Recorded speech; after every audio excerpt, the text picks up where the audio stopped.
Welcome back to the Mask On social media series. We're going to be showing you the step-by-step strategies that I use to grow an Instagram theme page business to over 25 million followers and $300,000 in revenue. We will never sell you a course, and all this information will always be free and open source on our YouTube channel. All we ask is that you try out our content tool called Sludge AI that makes this whole process 100 times faster. Without further ado, let's get into this video. Today we're going to be talking about one of the most important things about growing an Instagram theme page nowadays. How do you maximize your follower conversion rate on the Explore page? There are a lot of examples of people's posts who go super viral where they're getting tens of millions of views, but they're only getting 1,000 to 3,000 followers. When in all actuality, you should be getting between 30,000 to 100,000 of that views ratio. But the way you get there is by optimizing your funnels and by optimizing how you get someone to follow your account from the Explore page. We're going to go over that in the step-by-step framework in this video to show you the exact way that we do it and the exact way I've refined it over time that makes it work really well. So before starting, we're gonna kind of talk about your posting schedule when it comes to Explore videos. This is the age-old question when it comes to social media content. Should I post at the prime time? Should I post at different times? When should I post? And with Instagram Reels right now, it's not really about when you post, it's about how much you post. The entire Explore algorithm is content volume driven. This means you need to be posting as much as you can, as much as possible. Some of the fastest growing pages I've seen have been posting between 10 to 60 times a day. The golden number I've found for my pages is between 6 to 10 posts. If you can post more than that, definitely do it. You should post at the time when you're trying to target your peak audience. So it's not really about when your followers are engaged. It's more about the time zones in which you're trying to hit. So for me, I'm based in the United States. What we try to do is figure out the best times to post on Eastern Standard Time to basically hit everyone in the US when they're awake. For me, I'm targeting the US time zone. So I'm always trying to find the best times to post where I can target the Eastern Standard Time and Pacific Standard Time to get everybody in the US. So for example, if I'm looking to start my post for the day, I'll typically start them at 11 a.m. Eastern Time. When it's 11 a.m. Eastern Time, that means it's 8 a.m. Pacific Standard Time. So people on the Pacific Standard Time are just waking up, checking their social media accounts, seeing my post. People on the Eastern Time are about to go on their lunch break, and they'll also see my post to get that good engagement to push it to Explore. When deciding your time to post, you should always focus on using the time zone that hits everybody in the region you're targeting. It should not really be about whether or not your followers are active on your profile, because you're not posting for your followers, you're posting to increase your amount of followers. And as a reminder, people tend to check their social media feeds either early in the day, at lunchtime, or they scroll before they go to bed. So you're always going to kind of want to target these times in general as a good rule of thumb. You should always also space out your post by 30 minutes. If you spam too aggressively, it can cause spam rate limits that also hurt your reach. I found that the golden number to space it out with is 30 minutes to 2 hours, and that's how I always post on my pages, and I've never had an issue. With Explore, basically videos going viral, being the main growth for accounts now, it's important for your content to prioritize maximizing conversions for your account. You'll want to employ a few different strategies, which we'll go over here, so that way you can maximize how many people come from the Explore page, hit your follow button, and are now subscribed to your profile. So you'll want to employ a few different strategies, some of which that work for any type of theme page, and some of which work for very specific ones. We'll start off with the strategies that work for really broad-reaching theme pages. The first strategy is called R for R, or reply for a reply. It's one of the oldest growth strategies on Instagram, and it's been in use since the 2016 era. You may also see people refer to these as glazing comments. If you're scrolling on a meme page, a lot of people comment, "Nice job, Glazer," and stuff like that. So it's also kind of a term in the industry of calling it a glazing comment, but the older people on Instagram call it R for R still.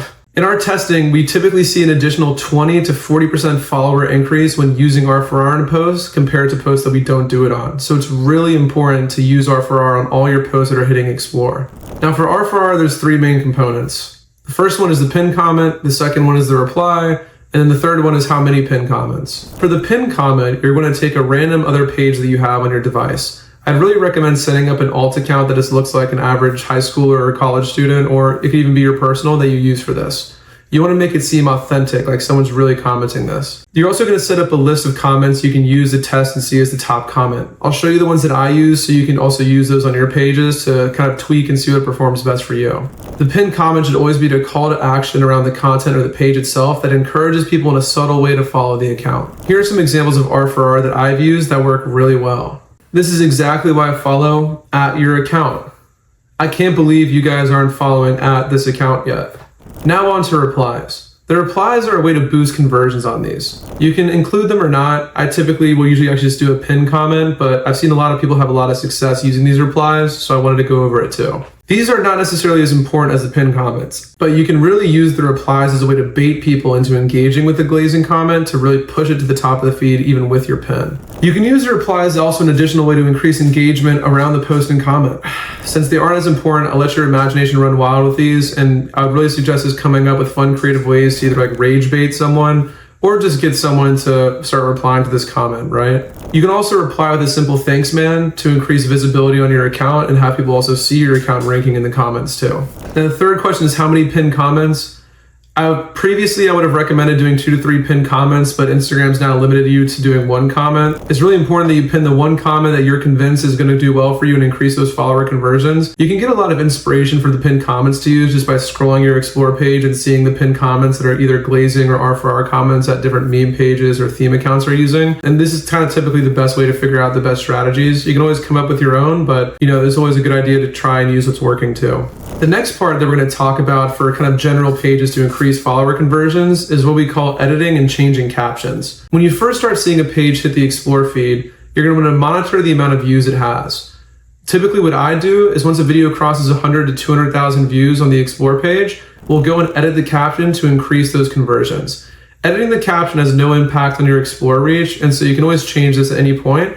But I typically do it when more non-followers are seeing it, as it makes it less spammy for your current followers. Now, if you're not reaching 100K views and you still want to use this, a good rule of thumb is to change your caption once a post reaches 60% of non-followers. When you check the post insights, you'll be able to see how many people that are following your page have been reached, how many non-followers have been reached. So once you hit that 60% threshold, that's when it's kind of a good idea to change the caption if you don't want to wait to the 100 to 200K view mark. Now you can change the caption to really simple things to help increase your conversion rate. Stuff like follow at my page for this niche of content. Follow at my funny meme page for more funny memes, right? Follow at cat videos for more awesome videos of cats. You can do really simple things like that in the caption just to increase conversion rates. I'd really suggest using emojis and capital letters for your username to really call attention to your account in that caption. You can also get very creative with these. I've seen a lot of different variations of this that do very well. But for me personally, I just use the kind of simple stuff of, follow this account for more of this, and that seems to be doing really well for us. Now, we're going to talk about strategies for hyper niche content. So the strategy I was talking before still apply to these pages. You can do R for R, you can still edit the captions, but now we're going to talk about how you can put conversions into your actual video content itself.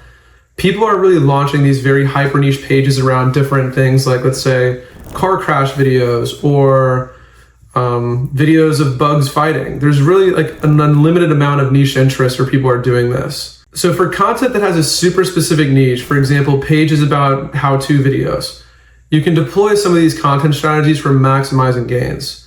In Sludge AI, you can use the overlay, text, blur, or Twitter template to add extra text to your posts. You can use the caption if there is only a page dedicated to ... If there's only a page dedicated to how things are made.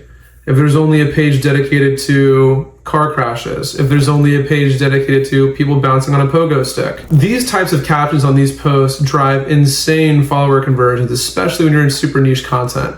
There's a few variations that people use when it comes to this that also work well. Finally, a page dedicated to your niche.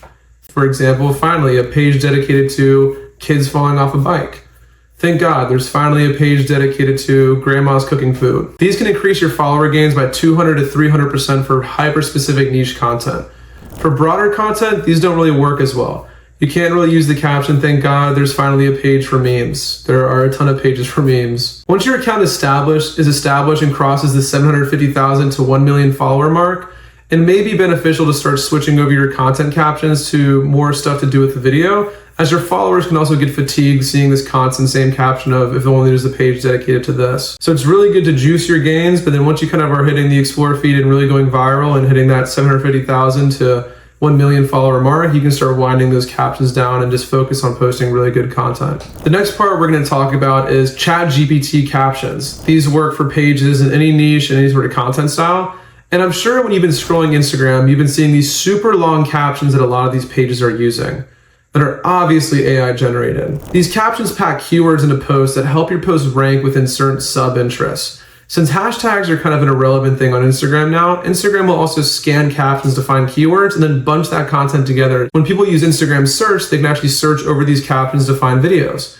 I'm sure you've seen there's a lot of really popular ones with meme pages, like the Tesla Cybertruck caption or the Mercedes-Benz caption. Instagram is kind of cracking down on this, and you can't use the same one over and over again, but you can use ChatGPT to create a creative caption around your video. You can give ChatGPT a quick snippet of your video and ask it to give you a summary that you can post as a caption. You're gonna wanna cycle these captions and not use the same one too consistently, as it can easily give you a spam block, which you do not wanna have happen. Thank you guys again for tuning into the Mask On Social Media series.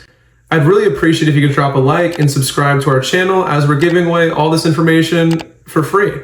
It'll always be open source, and we'll never make it private or make you have to buy a course to see it. All we ask again is that you try our Sludge AI content tool that makes this whole process 100 times faster. Our next video will be about different page growth methods. In this video, we really talked about how to maximize your conversion rates on Explorer, which is an important part, but there are other growth strategies that work really well for Instagram that you can also employ for your pages to get additional growth. We'll go over those in the next one, so check out the playlist or click somewhere in this video and you'll find the next one available. Thanks, guys.